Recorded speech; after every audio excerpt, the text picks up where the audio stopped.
vamos ler do versículo 1 ao versículo 10, amém? Versículo 1, Tiago capítulo 4, versículo 1. De onde vêm as guerras e contendas que há entre vocês? Não vem das paixões que guerreiam dentro de vocês? Vocês cobiçam coisas, mas não as têm. Matam e invejam, mas não conseguem obter o que desejam. Vocês vivem a lutar e a fazer guerras. Não têm, porque não pedem. Quando pedem, não recebem, pois pedem por motivos errados, para gastarem seus prazeres. Versículo 4.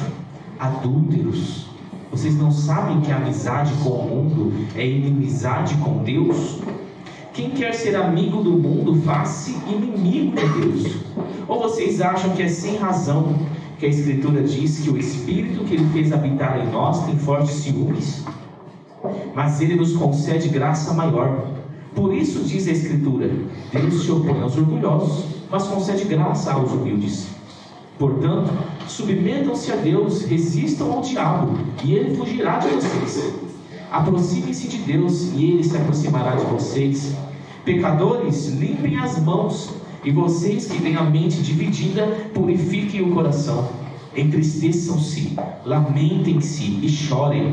Troquem o riso por lamento e a alegria por tristeza. Humilhem-se diante do Senhor, e Ele os exaltará. Amém? Amém? Irmãos, como foi repetido aqui várias vezes hoje, o tema do acampamento, né? Eu chamo de acampamento, né? Retiro, desculpa. O tema do retiro é holiness, né? Que é santidade. Nós explicamos aqui no prefácio, né? Que santidade nós vamos tratar o aspecto nosso, né? De Deus a nos conceder pureza, e o nosso, quando Deus fala para nós, santifiquem-se, é separem-se, correto? Tudo bem? Vimos lá no começo também, nossa, cheiro bom de café que veio aqui agora. Ao início, né? Quem é você, né? Tá ocupado no canto lá, para jogar pedra nele. Né? Sentou na porta, mexendo. Até atrapalhou a mensagem. Quando falamos dos quadros da justificação, santificação e glorificação, nós falamos que vamos trabalhar o quê? Aquela parte do centro, da santificação, correto? Por que eu estou falando isso? Porque vocês podem ter a impressão de que eu vim lá de Oriente para bater na gente, ó, para rimar, né? Vim do Oriente para bater na gente, vocês podem ter essa impressão, mas a ideia é que, como sugeriram esse tema, santidade, são pessoas que estão buscando o Senhor e que querem mais do Senhor, correto? Querem ser usadas mais pelo Senhor, querem romper aí com a barreira da mediocridade. Nós não estamos falando aqui agora, durante esse retiro, sobre salvação. Quando eu falo sobre esses temas aqui de pecado, eu não estou falando que você vai ser salvo ou você não vai ser salvo, porque a salvação é pela fé em Jesus Cristo, amém? Nós estamos falando de um povo que vai ser usado por Deus, de pessoas que estão na igreja, que sabem que vão ser salvas, mas não querem viver na mediocridade, querem servir ao Senhor melhor, com seus dons, querem ser cheios do Espírito Santo, amém? Amém. Então quando eu olho para vocês aqui, eu estou vendo, desculpa tirar aqui, vai ficar calor, eu estou vendo um grande exército, de verdade. Antes de vir para cá, assim, meu coração já estava assim, estava, Senhor, são pessoas do São Paulo, são pessoas do Rio de Janeiro, irmãos.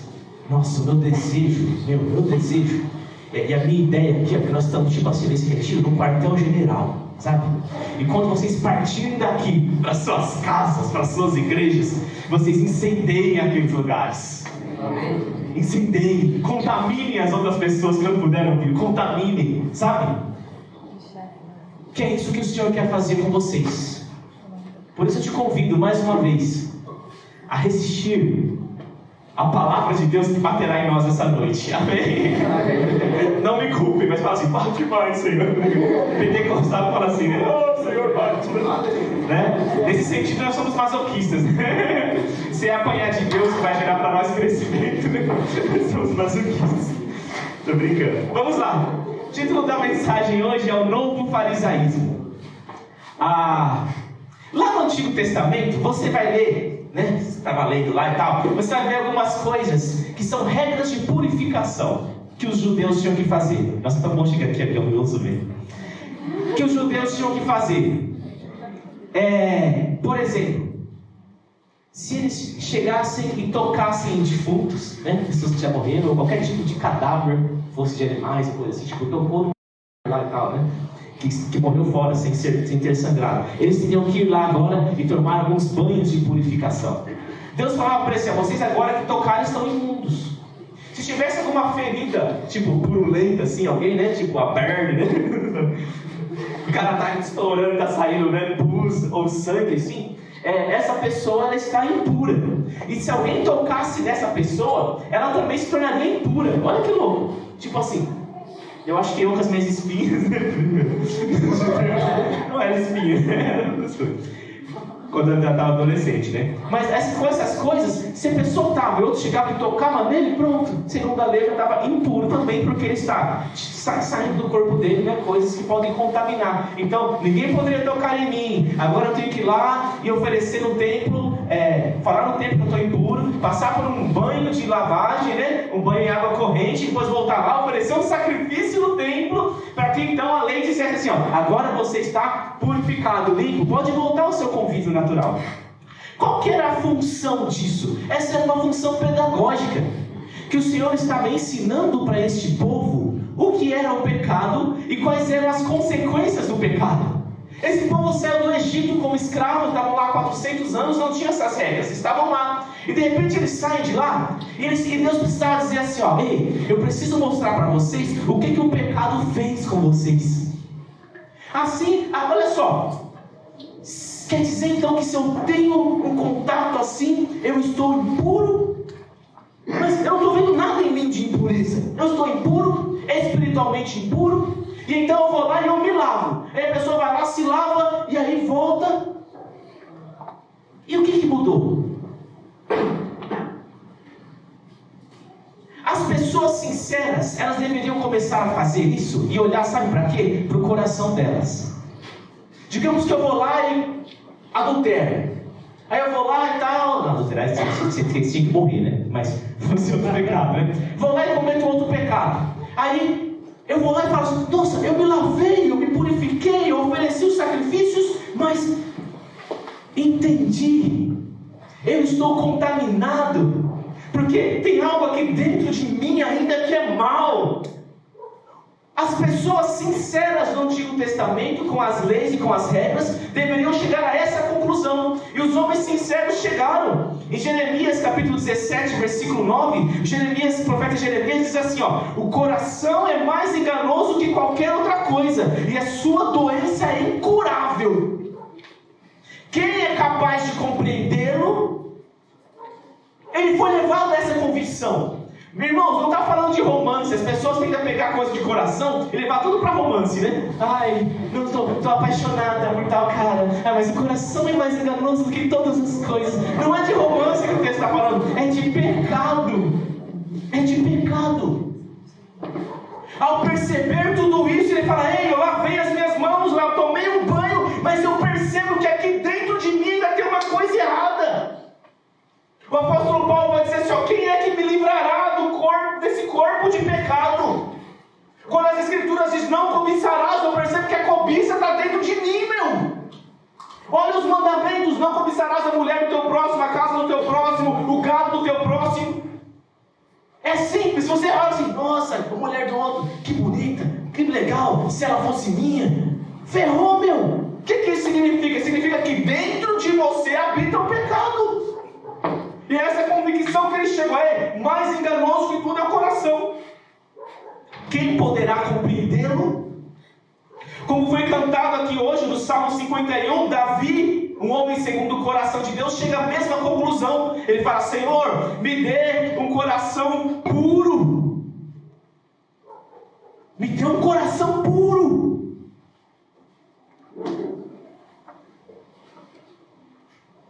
Agora, essa convicção era para levar todo mundo. Mas dentro desse movimento surgiu um grupo de pessoas que não começaram a olhar para o coração. Eles se atentaram apenas para as regras externas. peguei, eu vou me lavar. Tal. Que grupo que é esse? Esses são os fariseus. E o Senhor Jesus, quando você vai abrir o Novo Testamento, ele combate veementemente os fariseus. Agora, você sabe o que significa fariseus? Separados. Eles são um grupo de religiosos dentro do judaísmo que entenderam o que vocês estão entendendo. Que santificar-se é separar. Que o negócio deles é levantar aqui da pocinha de lama e sair. Eles entenderam isso e falaram: vamos começar um movimento de buscar o Senhor, de santidade. Nós seremos os separados. E é aquilo que eu falei. Tinha inclusive os fariseus de sangue que nós falamos ontem. E o Senhor Jesus vem com eles e fala assim: ei, vocês não compreendem? Não compreendem? Jesus vem e olha para eles e fala assim: ó, vocês são na verdade um sepulcro caiado.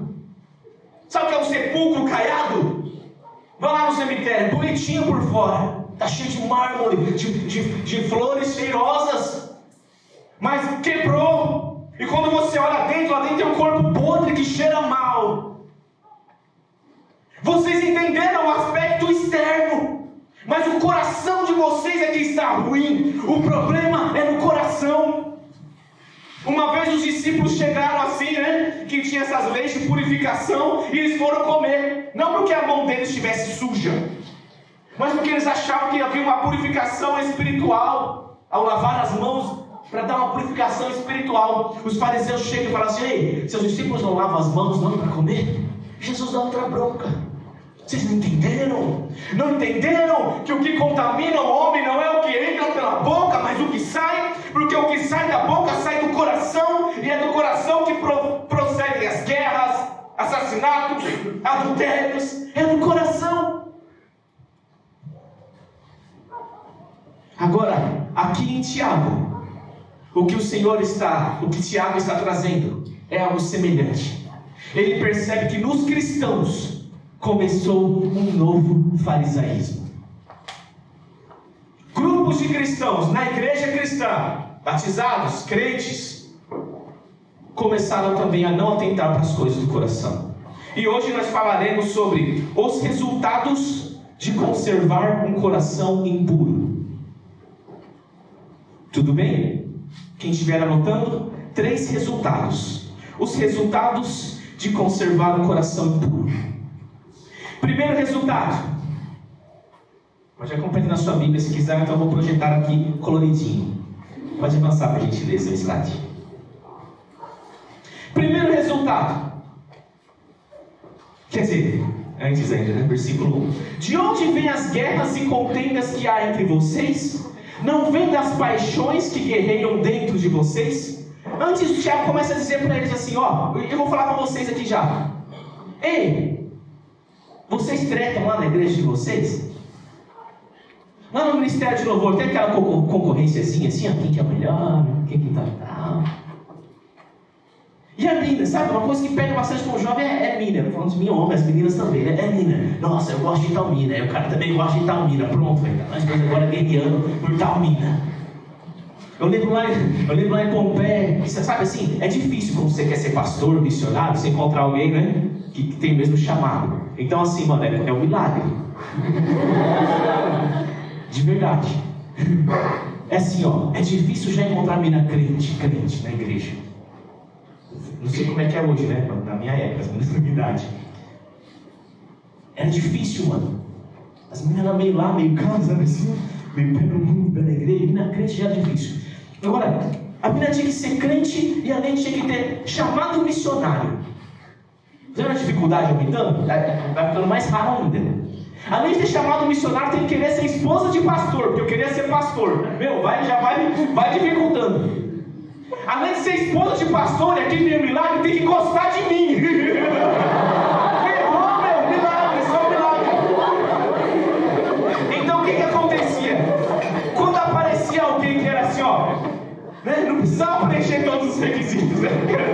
Mas parecia alguém assim que batia dentro de alguns padrões, assim, né? Eu já ligava as anteninhas. Opa, será que é ela, né? Ia se aproximando, né? Vai sondando, né? Tem cara que já se entrega, né? Chega, eu te amo, meu amor. filho da minha vida, né? Não faz isso, pelo amor de Deus, né? Vai devagar, né? Vai chegando, conhece, vê se é recíproco, né? Ora, se não for, depois entrega o ouro, né? Vai devagar, entrega o ouro de início. E aí, o que aconteceu? Aí, nesse período, né? Minha esposa é tranquila falar disso, né?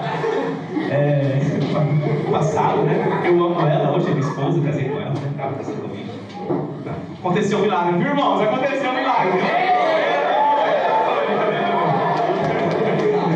Mas aí, eu lembro que surgiu uma menina lá, e aí eu falei assim, legal, tá batendo algumas coisas, né? Aí eu comecei a me aproximar dela, né? Daquele jeito. Aí eu comecei a aproximar dela, velho. Aí um cara que nem se interessava, já era tipo assim, quase a minha idade, eu tenho 5 anos mais mal, né? O cara que nem dava. Aí eu comecei a aproximar dela, pouco veio o cara, tá lá, na casa dela, tá andando com ela. Eu falei, nossa, meu. Tem uns caras que é furazói, né? Você é famoso furazói, né? Tipo assim, a menina tá lá, ninguém nem liga, mano. Ninguém nem liga. Se apareceu, se o cara viu que você tá interessado, o cara já vê. Né? Aí eu não gosto disso, porque eu começo a me sentir como se eu fosse um cachorro, sabe assim? Não sei por quê. Acho que eu vi muito cachorro, assim, sabe? Cadela no cio, os cachorros correndo atrás, assim. Aí eu ficava assim, nossa, velho, credo, esses cachorros, né, correndo atrás da cadela. Aí, não que a menina seja cadela, ou que eu seja cachorro, né? Vocês entenderam? Mas assim, velho, toda vez que vinha assim, ó, era difícil, meu. Se eu gostava de uma mina, e eu percebia assim, pelo menos, às vezes o cara gostava era fora e não tinha problema, né? Mas se eu percebia que ficava assim, nós dois disputando a mesma mina, velho, eu já desistia já. Eu disse, vai lá, tipo assim, já nem vou mais, velho, nem vou mais. Porque eu não quero me sentir um cachorro, nem quero me sentir uma cadela no cio, né? Aí eu falei assim, vai lá. Por que eu estou falando isso? Estou falando isso porque esse é um motivo também de gerar treta, mano, entre os jovens. Sabe assim? Outra coisa que os caras fazem assim, ó, é virar amigo, né, do cara que gosta, né? Já não aconteceu com vocês? Tipo assim, ó, o cara sabe que eu gosto daquela mina. Sabe assim, ficou sabendo, sei lá, desconfiou pelos outros. Aí ele vem e vira meu amigo. As pessoas aqui, tá? Assim, alto, olha só. Aí ele vem e descobre, né? Aí quando ele descobre, ele pega e rapidinho fala assim, eu gosto de tal mina, sabia? Sabe, você não fala assim, eu falei primeiro agora. Se você fizer alguma coisa, você é o furazói, né? Tem cara que se aproxima assim. Mas, por que eu estou dizendo isso? Porque existem contendas entre vocês? Existem guerras entre vocês? Existe competição entre vocês? Tiago está dizendo, de onde é que vem essas coisas? De onde vem? Ó céus, de onde vem? E ele faz uma pergunta retórica. Não vem das paixões que guerreiam dentro de vocês? É como se ele dissesse assim, ó, sabe de onde vem essas coisas? Vem de paixões que guerreiam dentro de vocês. É por causa daquele velho pecado que habita no seu coração que faz você ficar assim, guerreando, disputando, discutindo, brigando, desejando, cobiçando. E aí vem a sequência. Qual que é então o primeiro resultado de conservar o coração impuro?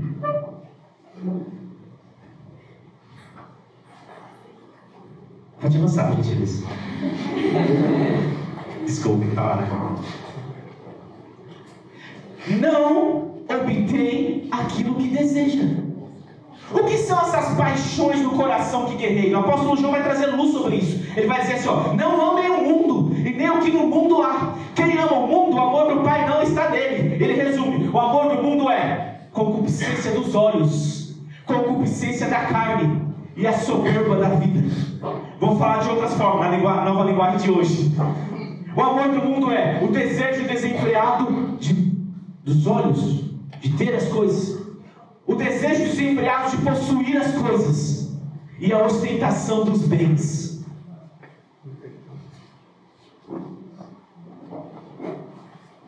Essas são as paixões. Desejo de aparecer. Sabe, tipo assim, nada contra Samsung A21 e nem o iPhone. Mas tipo assim, por que eu quero ter essas coisas? Só para mostrar que eu sou melhor do que você, ou maior do que você. Soberba. Ostentação dos bens. Desejo de possuir as coisas, amor às coisas, a forma mundana de agir. O que é a forma mundana de agir? Lembra da reorientação? Jesus vai dizer assim, ó, quem que é o maior entre vocês? No mundo, o maior no mundo é aquele que é servido por todos. Entre vocês, o maior entre vocês é aquele que serve todos. Mas no coração da pessoa, ela tem o desejo de ser sempre servida. Sempre que as pessoas estejam à sua disposição. O que é isso? Ela conserva no coração dela as paixões. O amor ao mundo, a forma mundana de ser, de agir, de desejar. Então, qual que é o primeiro resultado de conservar um coração impuro? Não obtém o que deseja. Olha o versículo 2. Vocês cobiçam coisas e não as têm. Matam e invejam, mas não conseguem obter o que desejam. Vocês vivem a lutar e a fazer guerras. A Bíblia, no livro de Tiago mesmo, vai dizer que todo dom perfeito, todo bom presente, tudo que é bom, imagina qualquer coisa, tudo que é bom vem direto do Pai das luzes. E a pessoa, com a forma dela mundana de desejar, com aqueles desejos no coração, ela tenta buscar dessas formas as coisas de Deus. A mina acha que é colocando uma sainha que ela vai conseguir atrair o cara, porque essa é a forma mundana. O cara acha que é comprando um carrão e ostentando bens, que ele vai conseguir a mulher, serva de Deus, que vai seguir ele. Forma mundana. Agora, o que Tiago está dizendo? Não obtém o que deseja. Vocês cobiçam as coisas, desejam isso, mas por causa da forma de vocês, de agir, vocês não conseguem, porque Deus não libera, porque todas as coisas vêm direto de Deus. Ele diz não. Não as tem. Repare que Deus diz no texto 3 não tem, não conseguem, e mais para frente não recebem.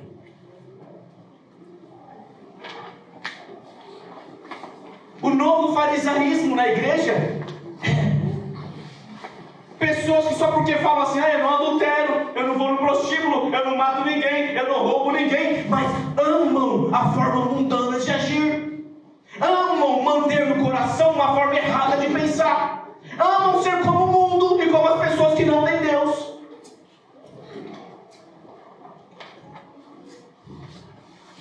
O que você deseja pode ser até bom, mas o Senhor diz não. Não tem, não consegue, não recebe. Por quê? Pode avançar, por gentileza. Porque não pedem.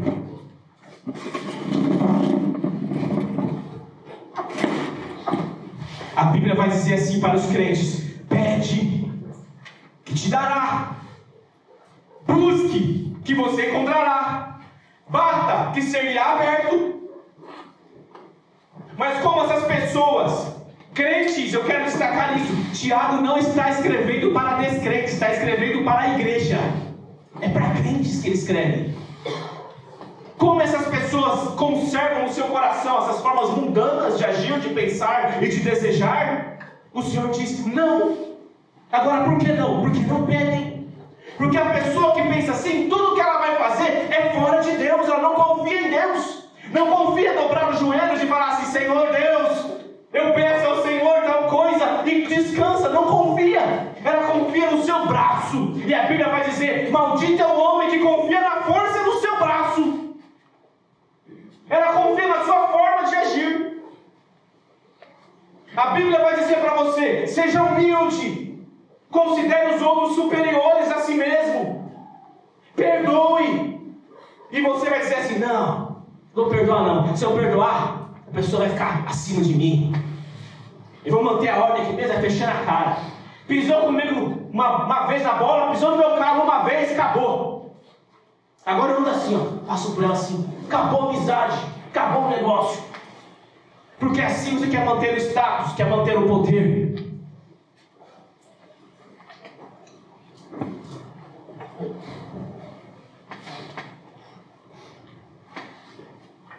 Não tem, porque não pedem. É interessante. O Sermão do Monte, mesmo o Senhor Jesus vai falar assim, ó, ei, não façam como os fariseus, porque eles oram nos lugares públicos só para serem vistos pelos homens. Aí receber elogio, olha como o cara é religioso. Mas também não façam como os pagãos, porque eles ficam repetindo, e eles pensam que de muito falar serão ouvidos. Ah, Senhor, me dá, me dá, me dá. Ah, Senhor, me dá, me dá, me dá. Senhor, me dá, me dá, me dá, me dá. Não é por muito falar que vocês são ouvidos. Aí no capítulo seguinte ele vai dizer como é que um filho ora. Ele vai dizer assim, ó: pede e te será dado. A sua relação com Deus não é de um pagão que tem que ficar implorando para ele. Não é assim. Nossa relação com Deus é de filho e pai. E o Senhor Jesus vem dizer isso. Olha assim, ó: Pai nosso que está no céu, santificado seja o teu nome, venha o teu reino, seja feita a tua vontade na terra como no céu. O pão nosso de cada dia nos dá hoje. Ele é seu pai. A relação de filhos com o pai é pedindo. E ele diz: pede que te será dado. Ai, mas ele não fala para ficar insistindo, não. Mas e a viúva insistente que fica persistindo? É persistir em oração, não persistir em pedir. Lá no texto está muito claro. O Senhor Jesus lhes contou uma parábola sobre o dever de orar sempre e nunca desfalecer. E ele fala de uma viúva que ficava indo lá pedir para o juiz, e o juiz não dava. Ela continuava indo lá pedir para o juiz, até que o juiz deu para ela. Sabe qual que é o problema? O problema é que nós vamos lá, pedimos alguma coisa para o Senhor, e porque não é o tempo dele nos dar, não é o momento dele nos dar, nós paramos de orar. O apóstolo Paulo, quando ele vai orar ao Senhor, ele fica impressionado, porque ele fala assim, ó: eu orei ao Senhor 3 vezes. Ele está dizendo assim, ó: eu orei muito sobre um determinado pedido. Os filhos do Senhor pedem e sabem que são ouvidos, porque não é pelas nossas obras que nós somos ouvidos, é por Jesus Cristo que nós somos ouvidos.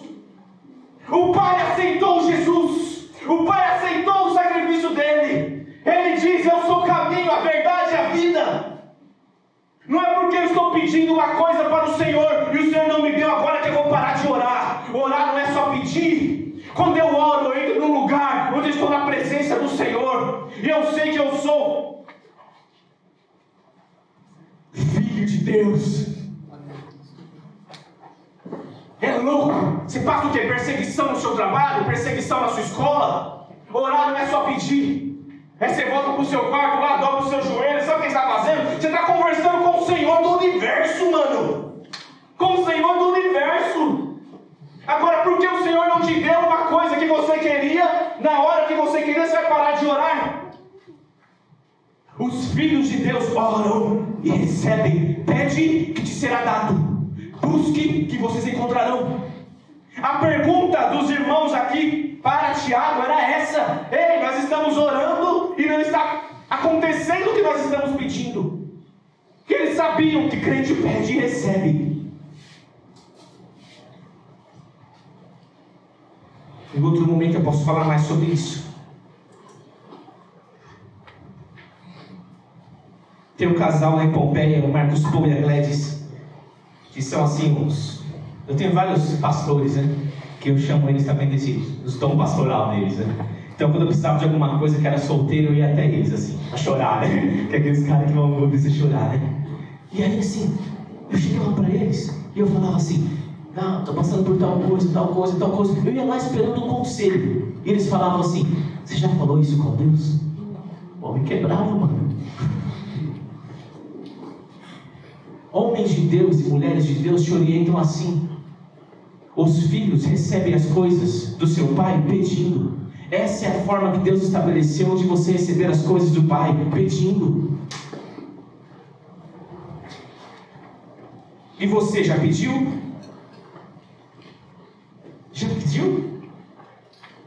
Aqui mesmo, na hora do louvor, eu estava me arrependendo diante do Senhor. Falando: Senhor, estava conversando várias coisas com o Marcelo Cobotes lá e com a Rebeca na casinha lá, de futuro. Aqui na hora do louvor, refletindo: Senhor, eu não falei isso com o Senhor ainda. Olha eu fazendo um monte de planos sem ter considerado o Senhor. Parece que eu vejo de novo esses meus conselheiros lá, Marcos Paul e Gladys. Ei, Reinaldo, você já pediu para o Senhor? Já falou isso com Ele?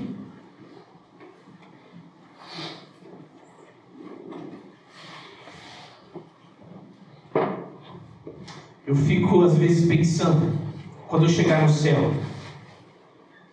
e o Senhor me disser assim: É claro que ele não vai fazer isso, porque ele não é mal, né? Mal somos nós, né? Mas eu fico pensando assim, com a minha cabeça pecadora mesmo. Chega lá e assim, não, você sabia que você poderia ter feito? Sabia como eu poderia ter te usado? Sabe aquele seu amigo lá? Sabe aquele seu parente? Não, era só você ter me pedido. Mas você foi lá fazer com suas próprias mãos. Você foi lá achando que é você que converte, que é você que convence. Era só você ter pedido. É isso que Deus fala para Davi. Ele volta e fala assim: o que você fez, Davi? Você adulterou com a Batseba? Por que você não falou comigo? O que você queria? Era só você ter me pedido, Davi. O que você queria?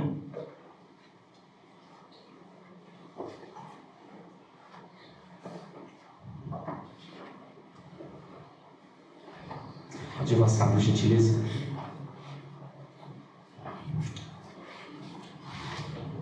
Segundo resultado de conservar o coração impuro, torna a sua oração ineficaz. Olha o que diz o texto: quando pedem, não recebem, pois pedem por motivos errados, para gastarem seus próprios prazeres. Ei, você está percebendo a sua miséria?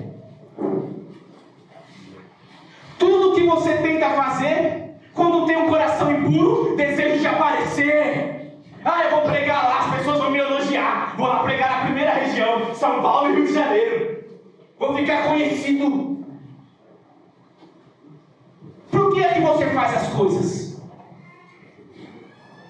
Desejo de aparecer, desejo de ser elogiado, desejo de ser visto.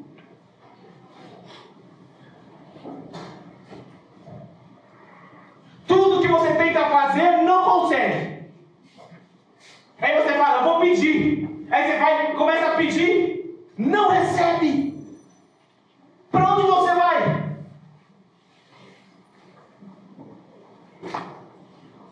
A única torneira que poderia ter fecha, que era Deus.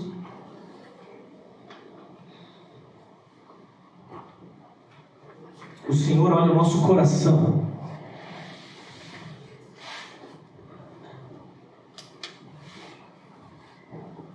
Ele sabe as nossas motivações e intenções.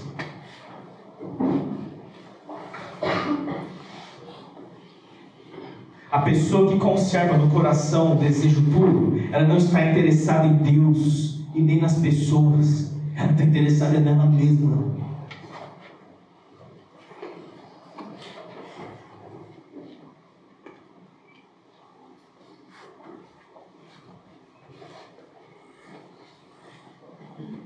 Quem gosta de cozinhar?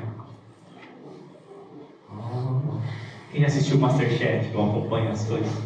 Pessoal, sabe que gosta de assistir. Legal. Imagine que Deus é um Masterchef. E Ele cria no tempo e no espaço as coisas. Sabe? Você vai para Ele e pede alguma coisa, e Ele produz aquilo. Ele tem o poder da criação. Ele abre as portas que ninguém fecha. Ele é assim. Então você vai a Ele como seu pai e você fala: Pai, eu preciso de tal coisa. E o Senhor Jesus vai dizer assim, né? O seu Pai sabe das coisas que vocês precisam antes mesmo de vocês pedirem. Por isso pedem e será dado. É fantástico o que Jesus está dizendo para os discípulos. Vocês são filhos, meu. Não fica aí mendigando. Pedem, Ele é o Pai de vocês. Mas nós vimos que se pedir com o coração puro não recebe. Mas quando você vai lá: Senhor, tal.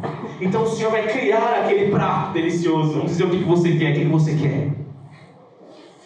O que você está pedindo para o Senhor? Ele vai criar aquilo, Ele tem prazer em te entregar aquilo.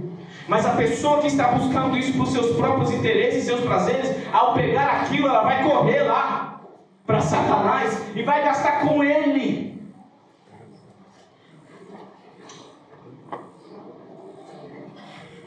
Sabe, eu trabalhei 1 ano num centro de recuperação, lá em Pompeia, em 2008. E eu peguei um pouquinho de como é que é o, né? Pessoal, usuário, crack, cocaína, maconha, né? Mas maconha não ia lá para se recuperar. Mas álcool, crack, cocaína. Mas maconha é a porta de entrada, né? E aí eu aprendi assim, sabe? Quando chegava um cara em casa agora depois, Aí o cara vem lá, me dá um litro de leite para dar pro meu filho, né? Aquela conversa, né? Aí, tipo assim, a gente ajuda, né, cara? Mas eu dou aquela olhada, né? Não, você vem, tal. Aí eu olho na mão do cara. Tá o dedo tudo queimado, assim, sabe? O dedo tudo queimado do que? De crack. Tipo isqueirinho, né? O dedo tudo assim, ó. Eu já olho, eu já sei, mano, o que é crack. Sabe? Eu não vou dar dinheiro para você ir se matar. Eu não vou dar dinheiro para você ir lutar contra a sua própria vida. O Senhor se nega a ser Masterchef, a entregar coisas para você ir se autodestruir. Ainda que isso seja bom, ainda que você fale assim, ó, me use, Senhor, para profecia, eu quero entregar palavras para as pessoas, me use, Senhor, para curar. Imagina o Senhor te entregando essas coisas, Ele não vai fazer isso. Isso vai te destruir. Porque se Ele percebe no seu coração a satisfação do ego, o desejo de aparecer, o desejo de ser reconhecido, isso vai te destruir.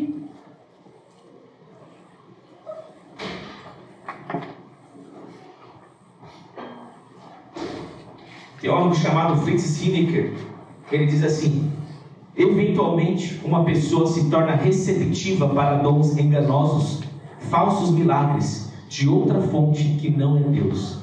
Imagina, quantas pessoas nas igrejas são assim, que vocês conhecem por aí? Principalmente aqui, né? São Paulo, Rio de Janeiro. Quantas igrejas? De pessoas que distorcem o Evangelho. Eles querem ser usados por Deus, eles querem expulsar demônios, eles querem profetizar, eles querem curar, mas o coração deles está longe, e Deus está falando, não dou, não uso, não compartilho. O que o teólogo está dizendo é que muitas pessoas vão a recursos que não são de Deus, são demoníacos, para operar coisas para as pessoas ficarem maravilhadas com elas. Não é assim que vocês veem aí publicamente nos documentários da pastora Flor de Lis? Ela não mexia com coisas de umbanda, para manipular as pessoas. Uma pastora que estava na frente da igreja, aleluia, e cantando e com CDs. Se o Senhor percebe no coração, Ele não dá, Ele não faz, Ele não abre a porta. Não é de Deus, não é dom de Deus. Ele está dizendo que Ele não faz, não dá. E o que o teólogo está dizendo é que por causa disso, muitas pessoas vão recorrer a outros recursos demoníacos para poder exaltar a si mesmas. Mas Deus não faz isso.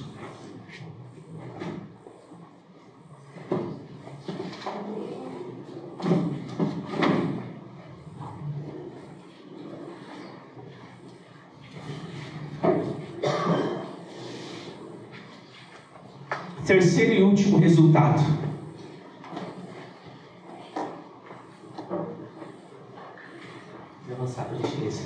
Torna-nos inimigos de Deus. Conservar no seu coração forma mundana de agir, forma mundana de conquistar as coisas, te torna inimigo de Deus. Olha o que diz o texto: adúlteros, vocês não sabem que a amizade com o mundo é inimizade com Deus? Quem quer ser amigo do mundo se faz inimigo de Deus.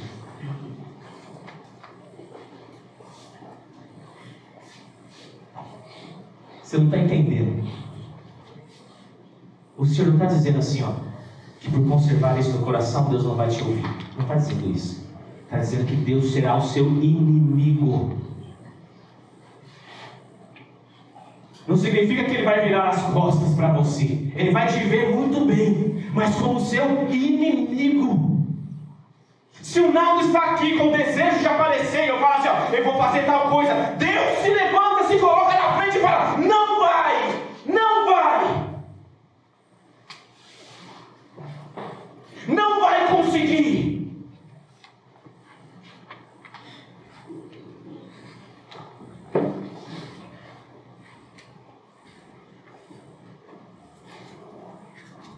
Deus fecha as portas, Ele se levanta.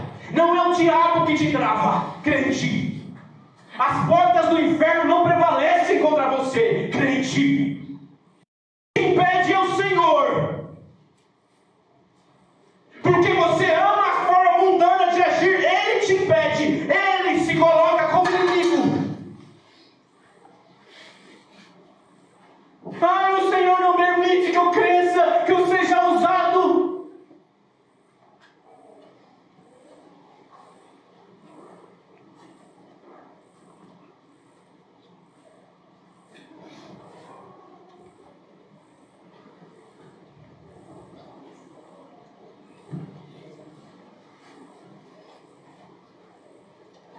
quando eu estava no meu último ano de seminário,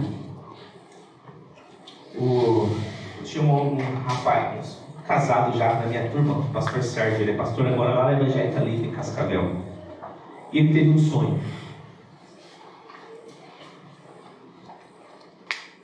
E esse sonho, o pastor Alan, que era tipo assim, ele está falecido já, era o cara canadense, missionário canadense, conhecido lá em Pompeia, o pastor Haroldo também, não sei se alguém conhece ele aqui, o pastor Alan McLeod, o pastor que conhece lá. O pastor Alan, ao ouvir, só para falar o que era o sonho dele, o peso. O pastor Alan, ao ouvir o sonho dele, pegou e falou assim: foi Deus que te revelou isso. E chamou toda a diretoria do seminário e da igreja Betânia de Autônia, para ele contar o que Deus tinha mostrado para ele, para um seminarista. E nesse sonho, o pastor Sérgio não contou todos os detalhes para nós, né? Nós não éramos da equipe, mas ele contou algumas coisas para nós. Ele estava assim, e chegou um anjo para ele e falou assim: ei, esperto, vem aqui, que eu vou te mostrar algumas coisas. E pegou ele e saiu com ele andando pelo seminário. E ia de sala em sala, mostrando as coisas ruins. Aqui acontece isso. Eu não vou mais derramar da minha bênção aqui enquanto eles mudarem isso. E foi, imagina, aqui, assim. Nessa área está assim, assado. Foi revelando tudo que o pastor Alan pegou depois e levou para mostrar para toda a liderança. Mas chegou numa parte em que esse Serginho, durante o dia, ele trabalhava na parte de plantação. Então tinha umas bananeiras lá que eles adubaram, que eles mexeram, e ela nunca produziu banana, de verdade, não no sonho, na vida real. E esse anjo no sonho levou ele assim, lá naquelas bananeiras e mostrou para ele as bananeiras. E nas bananeiras tinham assim, vários cachos, aquelas pencas, né, de banana, podadas, colhidas e encostadas na beira da bananeira. E o anjo falou para ele assim: tá vendo essas bananeiras? Elas já produziram bananas, já produziram bons frutos, e os frutos que ela produziu permanecem, mas eles nunca mais produzirão bons frutos, nunca mais produzirão frutos enquanto o seminário não mudar isso e aquilo. Referente ao seminário, o seminário hoje está fechado, só para vocês terem uma ideia. Hoje é casa de retiro, não forma mais seminaristas. Depois, saindo ali das bananeiras, ele chegou na oficina, e é aqui que eu quero chegar com vocês. Chegou na oficina lá, o anjo mostrou para ele 3 pessoas. Tinham 2 alunos e um professor. E um dos alunos era eu, 4º ano de seminário. E o anjo falou para ele assim: tá vendo esses 3? Eles foram picados pela serpente. Pensou que ia falar coisa boa de mim, né? Tá vendo esses 3? São lançados por Deus. Homens poderosos de unção. Não, mano, não. Olhou assim, tá vendo esses 3? Eles foram picados por serpente. E eu estou levando eles para serem tratados. Saiu, levou ele na casa dele, sentou ele na cama e falou assim: presta atenção, isso não é um sonho. Quando fez assim, ele acordou, ele contando para nós. Ele contou para mim, e eu pensando: que legal, né? Tava no sonho, né? Meu sonho desde criança é ser pastor. E eu saí de lá, quando eu conversei com os pastores, minha igreja dividiu, quando eu estava nesse último ano de seminário. O pastor que estava na minha igreja queria se livrar de mim. Aí eu peguei e saí, vim para Pompeia. Vim para Pompeia fazer o quê? Ser frentista. Quem se forma no seminário e vai para uma outra cidade ser frentista? Eu chego em Pompeia, mano, ninguém me conhece da igreja Rollins. Imagina você começar a sua vida do zero, a pessoa saber se você é crente. Do zero, eu estava na minha igreja, fui enviado pelo presbitério para o seminário. Aí do zero. Aí eu estou lá o quê? Ser frentista. Eu passei 2 anos como frentista. E ninguém quer ser pastor. E eu estou lá sendo frentista, e chega um dia, chega um cara lá, o Samuel, e ele fala assim: você está aqui? Vamos lá, você tem seminário, vamos ajudar a gente na Universidade da Família como secretário. Fui lá para a Universidade da Família como secretário, faz 2 anos. Aí depois o Márcio foi abrir a Oasis lá, de esporte. Vem lá ajudar comigo, fui ser monitor de ônibus. Eu tinha feito filosofia. Fui ser monitor de ônibus. Mais 9 anos. Então, passei a ser professor, cuidando dos alunos que ficavam lá parados. 9 anos. Eu quero ser pastor desde quando eu sou criança. A minha formação é para isso. Eu não fiz outra coisa. Se eu sair hoje do pastoreio, mano, eu volto lá, vou dar aula de filosofia, sei lá, na escola, eu volto a ser frentista, que eu acho que ganha mais.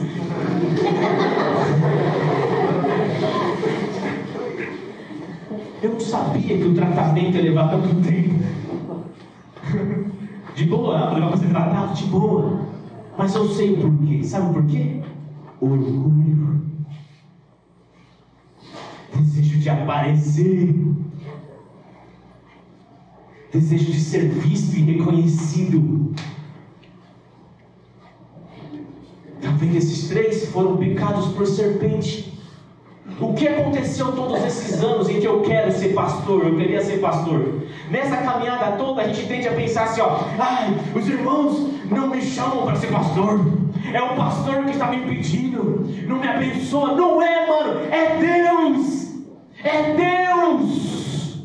Não é homem nenhum que tem poder sobre a sua vida. Porque quando Deus quer exaltar alguém, Ele exalta, ninguém segura. Não é liderança nenhuma que te impede. Não é.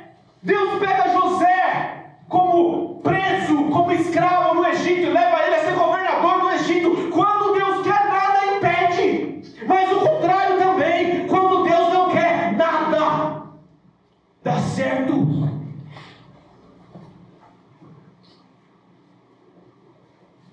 E conforme os anos iam passando, eu ia ficando muito triste, mano. Muito triste. Chegou uma hora que eu parecia, sabe esse cachorrinho de rua quando apanha? Sabe assim? É da rua, assim, acostumado a apanhar, jogava quente nele, tadinho, né? E quando chega perto de você, ele chega assim, já assim. Né? Então assim, com o rabo assim, você vai, não, não vou te bater não. Tipo assim, eu tava assim, mano. Eu tava assim, literalmente eu tava assim. A minha esposa olhava pra mim e falou assim, nossa, não, tá ficando mal. Eu preciso de um psicólogo, né? Psicólogo. Ele precisa de um amigo. E chegou uma noite que ela orou por mim, eu não sabia. Ela orou por mim, Deus, alguém vai conversar com ela. 13 anos depois,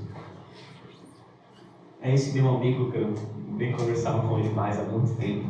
De repente ele me liga no outro dia de manhã. Mandou uma mensagem. Ligou, mandou uma mensagem no WhatsApp. Ei, não, tudo bem, precisava falar com você. Aí eu falei, olha só, o Serginho mandou uma mensagem, queria falar comigo. Aí ela falou assim, deve ser de Deus, porque eu orei essa noite para Deus te mandar um amigo.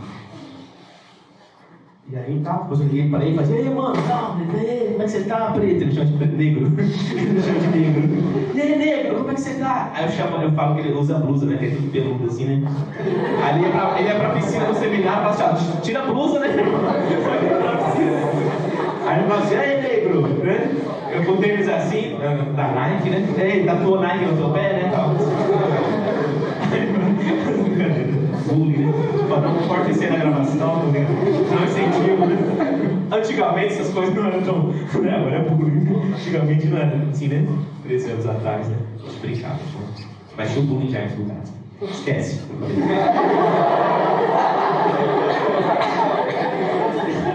Que negócio, uma amiga minha falava assim, ó, não corrige, senão pioreia, né? Corrige, senão pioreia. Aí eu falei com ele, Serginho, e aí, tal, o que você manda? Ele falou assim, rapaz, eu tive um sonho com você, sonhei com você. Eu falei assim, e aí, fala um mistério, né? O que aconteceu? Nada, você só apareceu no meu sonho, né? Aí ele pegou e falou assim, você só apareceu no meu sonho, só que eu tô procurando, eu tô montando a equipe pastoral aqui, eu tô procurando um pastor pra trabalhar comigo. E como você apareceu no meu sonho, eu quero saber como é que você tá. Você não quer vir aqui trabalhar comigo? Eu te conheço, né? Onde você fui para um pastor meu no seminário. Você não quer vir para cá? Eu falei para ele assim, Serginho, eu estou muito honrado com o seu convite. Mas você não está ligado no que eu estou pensando esses dias. Ele nem lembrava mais. Você lembra aquele seu sonho 13 anos atrás? Até hoje eu não sou pastor, cara. Não sou pastor. E os empregos que eu estou, sabe, eu me sinto realizado. E toda vez vem na minha cabeça agora vem na minha cabeça isso. Poxa, o Senhor ia me levar para ser tratado. E eu estava assim, ó, o Senhor não me quer como pastor dele. Por causa das impurezas do meu coração. E agora quando Deus usa você, o cara que teve aquele sonho 13 anos atrás, para falar que eu estava sendo levado para ser tratado, Deus usa você para dizer para mim assim, ó, vem pastorear comigo. Eu não estou entendendo que é para eu ir pastorear com você. Eu estou entendendo que o tempo de tratamento meu acabou. Eu estou entendendo que quando eu estava no posto de combustível, veio Samuel Gontijo e falou assim: vem trabalhar com a gente na UDF. Quando eu estava na UDF, veio Márcia Velar e falou assim: vem trabalhar com a gente na Oasis. E agora eu estou entendendo que o Senhor está falando assim: vem trabalhar comigo, como um dos meus pastores.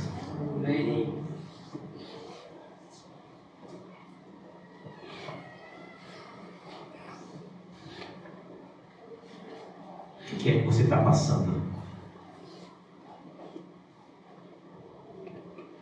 A principal guerra, nossa, é com o coração. Sabe, às vezes a gente se converte, então nós estamos lá no adultério, estamos lá na pornografia, e às vezes você já se livrou disso, mano. Talvez a mensagem de ontem você fala assim: graças a Deus, mano, não cai mais nessas coisas, graças a Deus eu estou de boa. Mas essas coisas do coração são tão ruins quanto as outras. E o Senhor quer te purificar delas. Enquanto você não se purificar dessas coisas, não tem, não recebe, não obtém o que deseja. O Senhor se coloca como inimigo. O apóstolo Paulo, ele fala algo assim. Ele fala assim: Deus nos levou ao terceiro céu para ver coisas grandes. E ele fala assim: mas o Senhor colocou na minha carne um espinho na minha carne, o enviado de Satanás para esbofetear-me de dia e de noite. E eu orei ao Senhor 3 vezes para que me tirasse disso. Mas na terceira vez o Senhor me disse: ei, a minha graça te basta, porque o meu poder se aperfeiçoa na sua fraqueza. E o apóstolo Paulo conclui: o Senhor fez isso para que eu não me ensoberbecesse por causa das visões que eu tive. O Senhor permitiu algo na vida do apóstolo Paulo, que ele ora para que o Senhor tire, que o faz mal, só para que o coração dele não viesse soberba. O que é soberba? Se achar superior a você, ou você seja superior ao outro, só para que isso não acontecesse por causa das visões que ele teve. E o Senhor fala: minha graça te basta, o meu poder se aperfeiçoa na sua fraqueza. Se você está buscando santidade para ser usado pelo Senhor, saiba que a graça dele te basta, que o poder dele aumenta, se aperfeiçoa. Se aperfeiçoa significa: o meu poder em você vai se tornando cada vez mais perfeito quando você está cada vez mais fraco de si mesmo, dependente de Deus. E para isso Deus queria destruir a soberba que poderia entrar no coração do apóstolo Paulo só pelas visões que ele teve.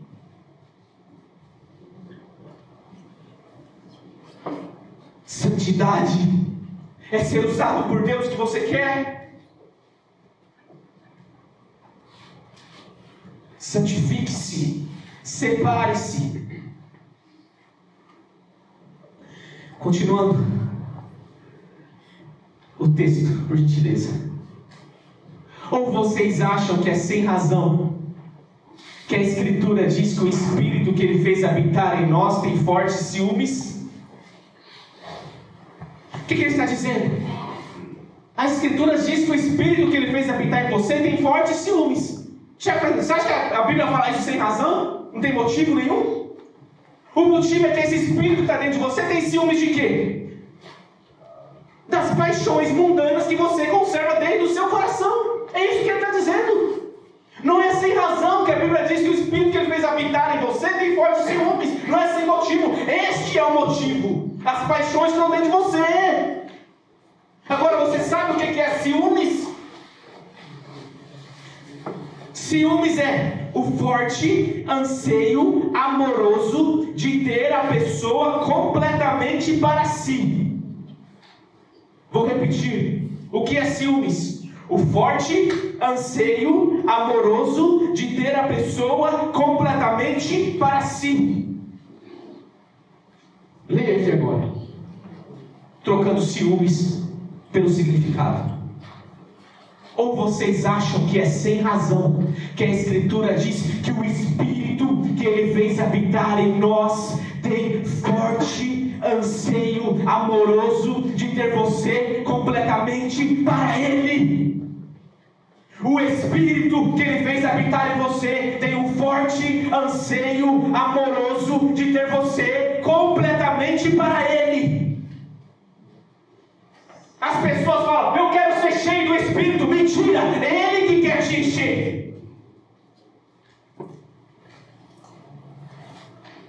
Se você for numa aula de pneumatologia no seminário, o professor já vai começar assim: pneumatologia é a doutrina do Espírito Santo. Ser cheio do Espírito não diz respeito a quanto você tem do Espírito. Ser cheio do Espírito diz respeito a quanto o Espírito tem de você.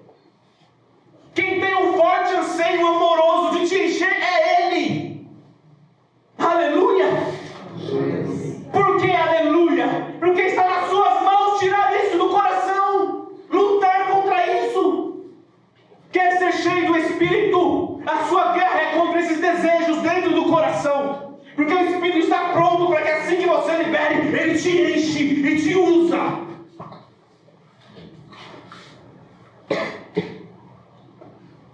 Mas o que Ele encontra? Quando Ele chega no seu coração, Ele encontra outro lá dentro. Minha esposa deve estar lá agora no quarto com meu filho. Imagina, eu estou aqui, aí eu saio daqui suado, com a voz já rouca, aí eu subo lá, chego lá, ela está com outro homem lá no quarto, feliz. E meu filho olha para ela, olha para mim, olha para outro cara e fala para outro cara: papai, cacai, cacai. É minha esposa, é o meu filho, estão com outro. É assim que o Espírito Santo sente quando ele vem dentro de você, crente, e você mantém essas coisas no coração. É por isso, pode voltar ao versículo por gentileza, o anterior. É por isso que no versículo anterior ele diz: adúlteros. Está dizendo para crente, convertido, batizado. Tiago está escrevendo para crente. Olha que palavra dura: adúlteros. É sério. Estamos nos comportando como os fariseus, que cuidam do exterior, mas o interior está podre. Vocês lavam os exteriores dos copos e dos pratos, mas dentro vocês estão podres. O Senhor Jesus diz para os fariseus. Qual que é a minha luta atualmente? Minha luta atualmente é o meu coração. Cada elogio que eu recebo, cada coisa que vem, cada convite que vem, eu preciso lidar com isso. Preciso confessar, preciso não deixar que isso tome conta de mim. E não é uma luta menos forte, é uma luta terrível.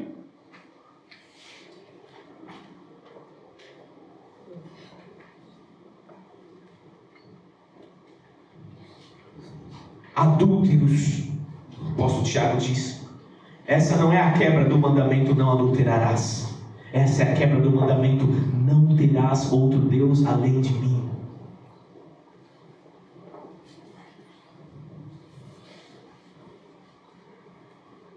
Antes da salvação, nós éramos chamados, dizia, escravos do pecado. Depois da salvação, nós somos chamados de amantes do pecado. É como um cachorro que acaba de tomar um banho, ficou limpinho, quando você solta ele corre para rolar na carniça. É como um cachorro que acabou de comer algo e vomitou. E após vomitar, olhar para o peito dele vômito, ele volta para o vômito e come de novo.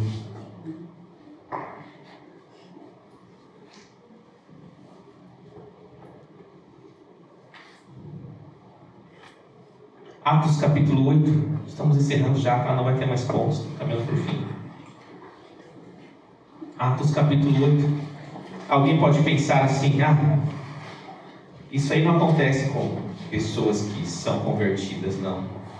Isso é só com pessoas que não são crentes. Atos capítulo 8, a partir do versículo 9.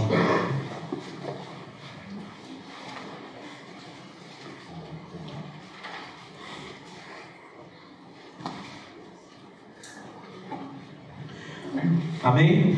Vamos ler do 9 ao 13 e depois do 18 ao 23. Um homem chamado Simão vinha praticando feitiçaria durante algum tempo naquela cidade. impressionando todo o povo de Samaria. Ele se dizia muito importante, e todo o povo, do mais simples ao mais rico, dava-lhe atenção e exclamava: este homem é um poder divino, conhecido como grande poder. Eles o seguiam, pois ele havia iludido com a sua mágica durante muito tempo. Versículo 12. No entanto, quando Filipe lhes pregou as boas novas do reino de Deus e do nome de Jesus Cristo, creram nele e foram batizados, tanto homens como mulheres. Presta atenção no 3 agora. O próprio Simão, o mágico, também creu e foi batizado, e seguia Filipe por toda parte, observando maravilhado os grandes sinais e milagres que eram realizados.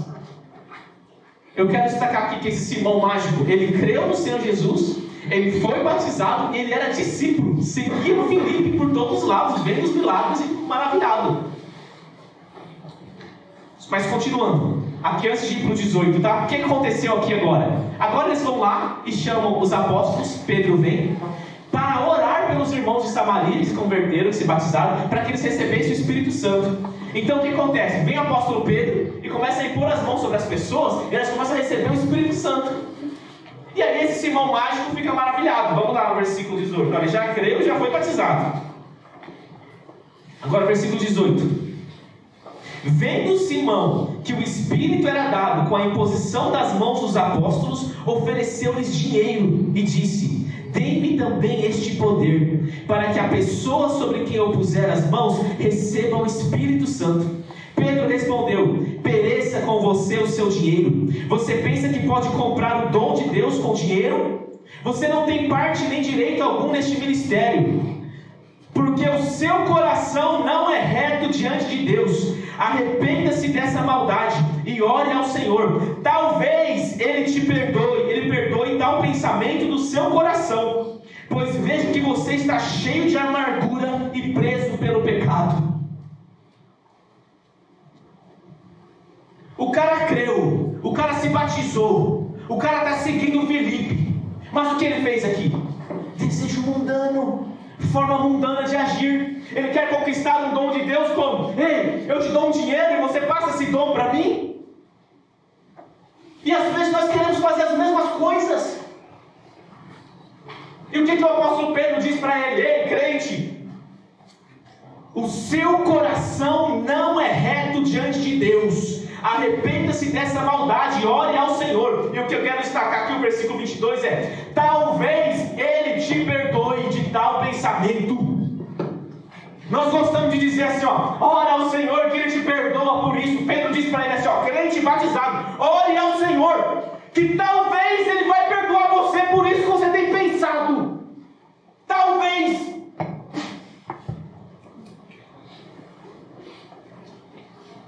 Você está vendo qual que é a sua guerra? E ele continua: porque o seu coração está cheio de amargura e preso pelo pecado. Crente, batizado, discípulo pode ter o coração cheio de amargura e preso pelo pecado. O que é? Alguém te fez muito mal, você conserva aquela falta de perdão, aquela amargura? É seu pai, é sua mãe, é seu avô, sua avó? Eu não estou na sua vida, eu sei que isso pode ser muito terrível, muito terrível. Mas o Senhor tem salvação para você, Ele tem cura para você. Não conserve essas coisas no seu coração. Não importa se você é crente, batizado, discípulo, se está na igreja há muito tempo, não conserve essas coisas no seu coração. Pessoas que conservam essas coisas no coração não podem ser usadas por Deus. O apóstolo Pedro diz: esse ministério não pertence a você por causa disso. Ore ao Senhor e se arrependa, para que talvez Ele te perdoe.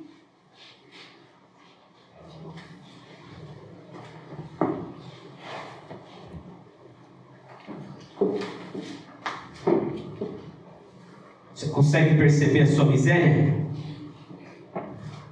Quando eu me deparei com esse texto pela primeira vez, que eu entendi, sabe? A gente lê a Bíblia assim, lê várias vezes e não entende. Vai ter uma hora que você lê e você entende. Aí eu falei: Deus, é isso? É isso? É aqui, é o meu coração, é o problema? Eu não vou conseguir nada com as minhas mãos.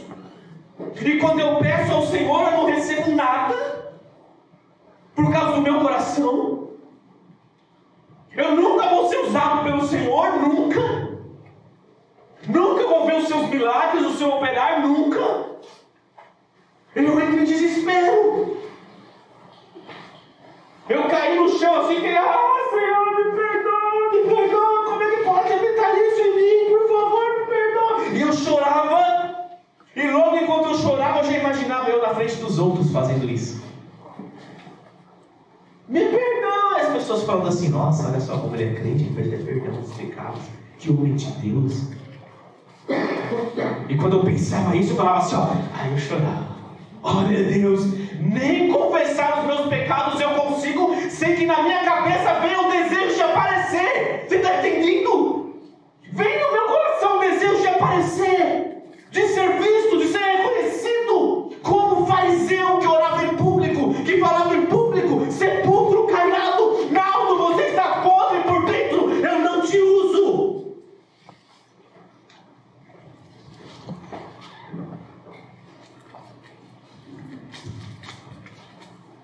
Avançando, conclusão,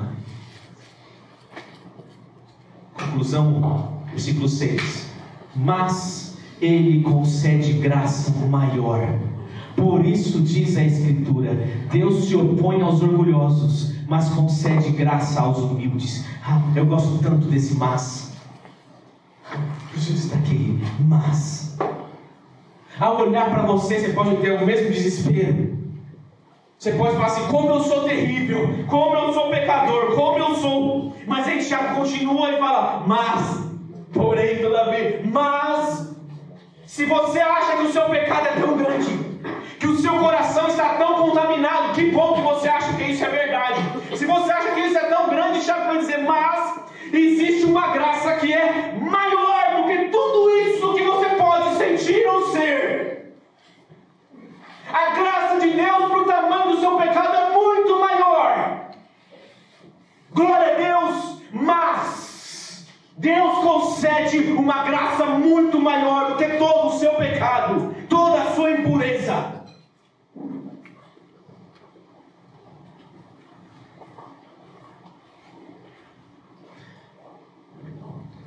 Está vendo como que a graça de Deus é aplicada? Não é uma graça barata. De graça. Primeiro ele mostra qual que é a situação. Primeiro ele fala, está vendo como é que é o seu coração, como é que é ser adúlteros. Aí a pessoa fala assim, como é grande o meu pecado. É agora que vem a graça. Não é essa graça que é ensinada no YouTube. Não é essa graça dos pregadores coach que não fala do pecado. Você vem aqui, você sai apanhando, fala, eu sou crente há tanto tempo que eu saio aqui sabendo mais do meu pecado ainda. Mas é para esses que tem graça. Não é para aqueles que agora estariam rindo ou saindo, que mensagem boa desse coach. É para aqueles que agora estão com vontade de chorar. É para aqueles que agora, se apagar as luzes, quer cair de joelho e quer falar, Senhor, me perdoe. É para esses que tem a graça. A graça é condicionada ao tamanho do seu arrependimento. Se o seu arrependimento é muito grande, a graça é muito grande também.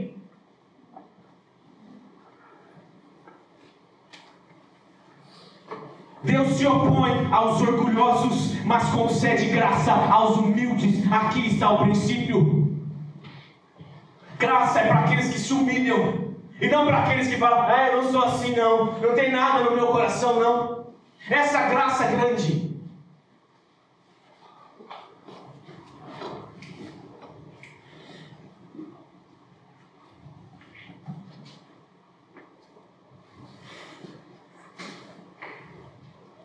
Concede graça aos humildes. E o que é humilde? Para você poder aplicar todo esse texto hoje, que Tiago está dizendo. Humilde não é aquele que anda assim só. Eu sou humilde. Está vendo quando é descalço? Eu sou humilde. O próprio texto já vai dizer o seguinte. Vamos passar por gentileza. Portanto, submetam-se a Deus. Humildade não é cabeça baixa, andar de roupa rasgada agora, andar descalço na rua. Submetam-se a Deus. O orgulhoso vai querer fazer, lembra desde o começo do texto, tudo com as suas próprias mãos. Vai querer conquistar a esposa do seu jeito, vai querer conquistar o namorado, o marido do seu jeito.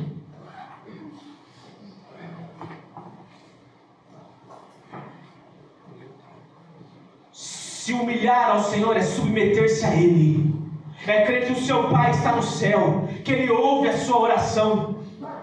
Se Deus está te mandando para o posto de combustível para ser frentista, aleluia, submeta-se a Ele. Se Ele está te mandando para ser cuidador de ônibus, vai, mano, submeta-se a Ele. Isso é ser humilde, é aceitar o plano do Senhor, o desígnio dEle, a condução dEle. Submetam-se a Deus. Portanto, submetam-se a Deus. Resistam ao diabo e ele fugirá de vocês. Ah, o diabo apareceu. O diabo apareceu no texto. Até agora nós não falamos do diabo. Apareceu. Ei, está errado, Tiago. Nós estamos falando sobre paixões, Tiago, não sobre o diabo. A conclusão lógica desse texto seria: portanto, submetam-se a Deus e resistam às paixões que habitam no seu coração, correto? Esse é o lógico, Tiago, você está escrevendo errado. E aqui que eu acho fantástico, Tiago, sabe o que é? Ele não faz diferença entre as paixões que habitam no seu coração com o próprio diabo. Ele poderia colocar aqui: submetam-se a Deus, resistam às paixões. Não, resistam ao diabo que está dentro de vocês. É isso que ele está dizendo. E ele fugirá de vocês. Não há diferença entre a forma mundana de agir, de desejar, de cobiçar as coisas com o próprio diabo.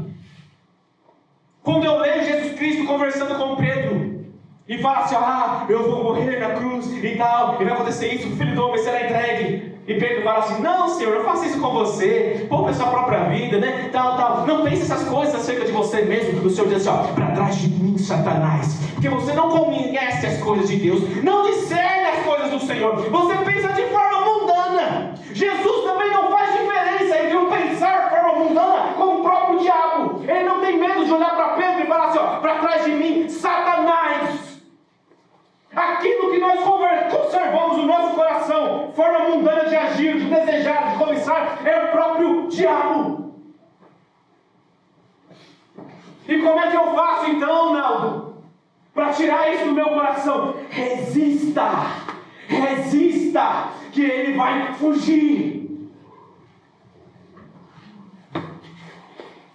Já faz mais de meses que eu apaguei meu Instagram. Meu negócio é soberba. E lá no Instagram tá todo mundo se aparecendo. E aí, galera, papá. Eu fiz isso porque eu quero resistir. Apaguei meu Facebook, excluí meus aplicativos, porque eu quero ser usado por Deus. Eu quero ser, não sei você, eu quero. Eu não quero que essas paixões fiquem no meu coração. Eu confesso todos os dias. Se eu estou com a minha esposa, eu falo assim: linda, existe alguma coisa que eu preciso pedir perdão para você hoje?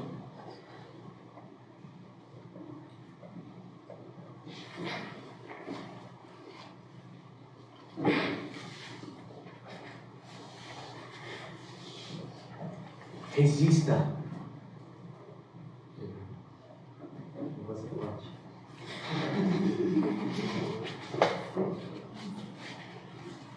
Submetam-se a Deus. O que ele está dizendo é: não rasgue as suas vestes, rasgue o seu coração. É o que ele diz para os judeus. Não é uma questão exterior. Não rasgue as suas vestes, rasgue o seu coração. Pode avançar por gentileza o texto? Aproximem-se de Deus. Aqui é o último slide, tá? Quem está com sono. Aproximem-se de Deus e Ele se aproximará de vocês. Essa é a conclusão do próprio texto. Como que eu resolvo isso, Naldo? Aproximem-se de Deus. Obrigado, irmão. E Ele se aproximará de vocês. Pecadores, limpem as mãos. E vocês que têm a mente dividida, purifiquem o coração. Sabe o que é mente dividida aqui no grego? De psíkos. Di é duplo. E psíkos, de psique, de alma. Dupla vontade. Dentro de vocês existe a vontade de adorar ao Senhor, de servir ao Senhor, mas também de amar o mundo e as coisas do mundo. Vocês que têm dentro de vocês essa dupla vontade que habita dentro de vocês, essa coisa que o Espírito Santo tem ciúmes, purifiquem o quê? Arranquem isso aí no seu coração e deixe só o Espírito de Deus. Vocês que têm de psíkos, coração. Entristeçam-se, lamentem e chorem. Troquem o riso por lamento e a alegria por tristeza. Humilhem-se diante do Senhor e Ele os exaltará. Se você está aqui nesse acampamento buscando santificação, buscando santidade, para ser usado por Deus, Ele os exaltará, Ele te levantará, Ele te usará. Desde que você se humilhe. Não é hora de rir, é hora de chorar. É tempo de se entristecer. Não é hora de bater e falar assim: eu sou crente desde criança, me batizei com 12 anos e sirvo ao Senhor e nunca me desviei. Não é hora de falar isso. É hora de olhar para o seu coração e chorar o seu pecado. Trancar-se no seu quarto e chorar, e gemer, e falar: olha, Senhor, o que está dentro de mim arranca. Quer dizer que eu nunca vou ser usado. É por isso que eu oro e nada acontece. É por isso que eu falo e nada acontece. Me usa, Senhor. Eu não quero morrer sem ser usado pelo Senhor. Eu já estou com 37 anos, já estou na metade da minha vida. E esse é o desejo do meu coração, o anseio do meu coração. Eu quero ver a glória de Deus. Eu quero ver a grande colheita.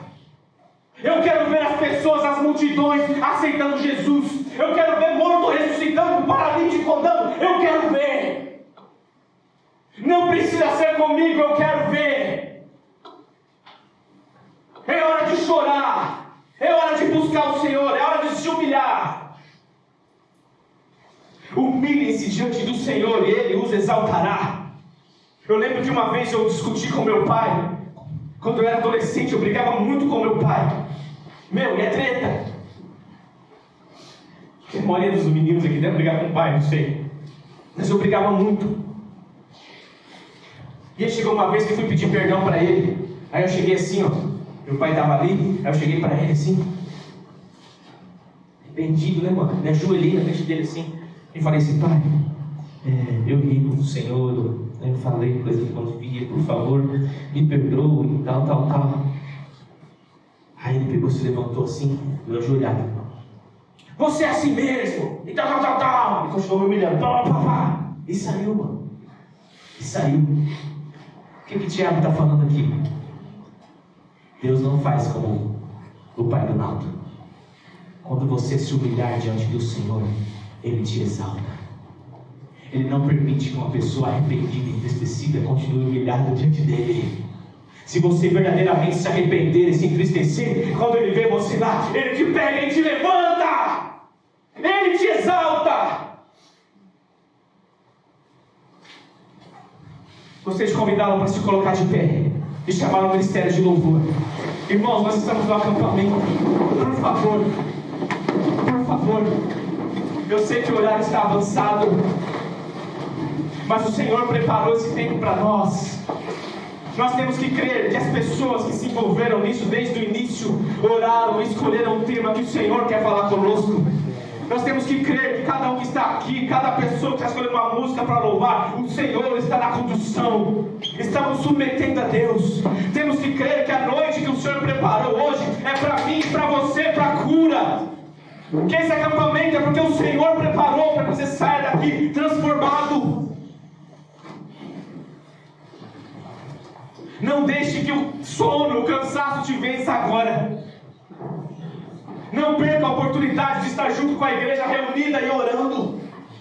Quando eles estavam reunidos, orando por Pedro, Deus mandou um terremoto e todos foram cheios pelo Espírito Santo. O lugar que eles estavam tremeu, a igreja estava reunida.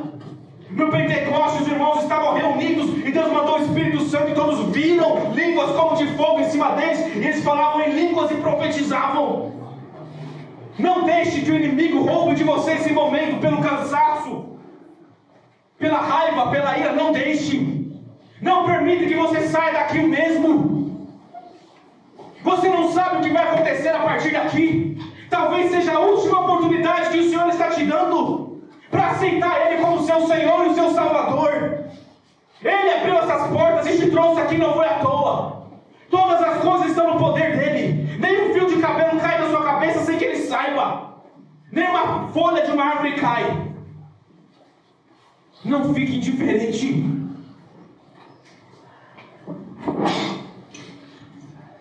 Nós somos a igreja Holiness. O nome da nossa igreja é santidade. O nome da nossa igreja é santidade. Às vezes eu vou para Ipatinga, cidade da minha esposa, ela é presbiteriana de nascença, e o pastor nos chama para pregar lá. E já no início eu pensei assim: se eu chamasse um presbiteriano para a minha igreja, o que eu esperaria dele? Que fizesse uma ótima exposição bíblica. Se eu chamasse um assembleiano, o que eu esperaria dele? As experiências de cura com o Espírito Santo. E se eu chamasse um pastor da Rollins, o que eu esperaria dele? Que ele me falasse das suas experiências, o que é santidade. Nós somos holiness.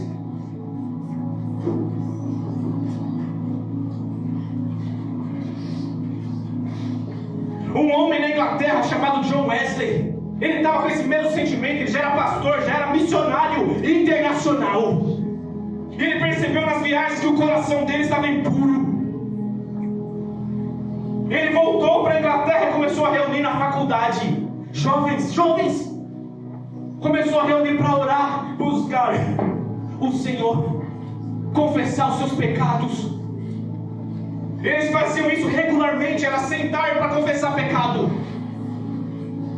O que você fez hoje? O que você fez essa semana? Confessa. E eles iam confessando um para o outro, confessando. Por quê? Porque ele esperava ver a pureza no coração dele. Era isso que ele queria, ser usado por Deus, ver a pureza no coração. Um certo dia ele diz que a presença de Deus veio naquele lugar, de forma que todos os que estavam presentes foram lançados ao chão, chorando, como diz esse texto, chorando, gemendo pelos seus pecados. Mas logo depois veio uma graça do Senhor, como diz o texto, a graça dele é maior, e todos se levantaram com uma alegria indizível, sentindo seus corações aquecidos. A partir daí, o homem que pregava para 60, 70 pessoas de uma paróquia começou um movimento de avivamento em toda a Inglaterra. Milhares e milhares de pessoas vinham ouvir, eram curadas, eram transformadas, recebiam o Espírito. O grande avivamento da Inglaterra com John Wesley levou pessoas para o mundo todo.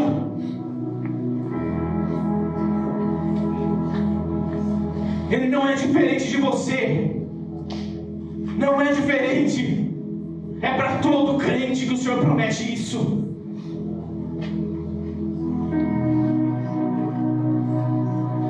Eu quero te desafiar a ser diferente. Eu quero te desafiar a voltar para a sua igreja e começar a buscar o Senhor.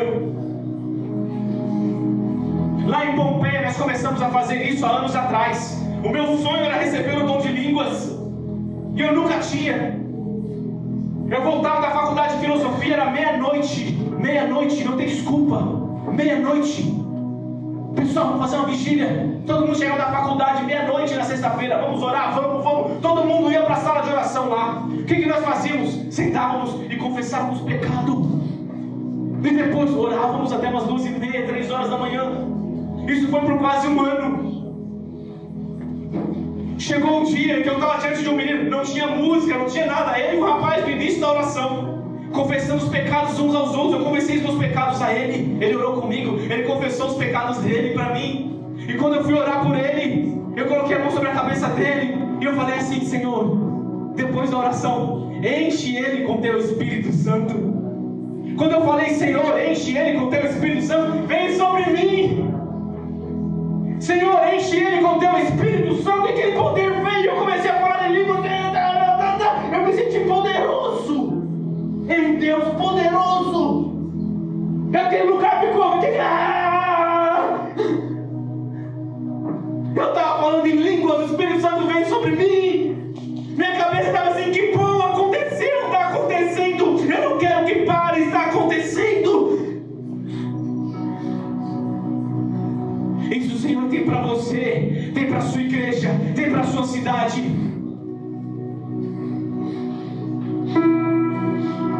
Gostaria de convidar agora os pastores. Gostaria que apagasse as luzes como era no momento do louvor, para que você não tenha vergonha de vir aqui à frente. E eu quero te convidar, você que a palavra falou com você ontem, falou hoje, e você quer sim confessar os seus pecados ao Senhor, você quer se humilhar a Ele, Você quer dizer para Ele hoje: Senhor, a partir de hoje eu começarei uma luta, resistindo ao diabo, resistindo a esses desejos do meu coração, vou resistir. Eu quero te convidar a vir aqui para frente. Afaste as cadeiras que não vai ter espaço.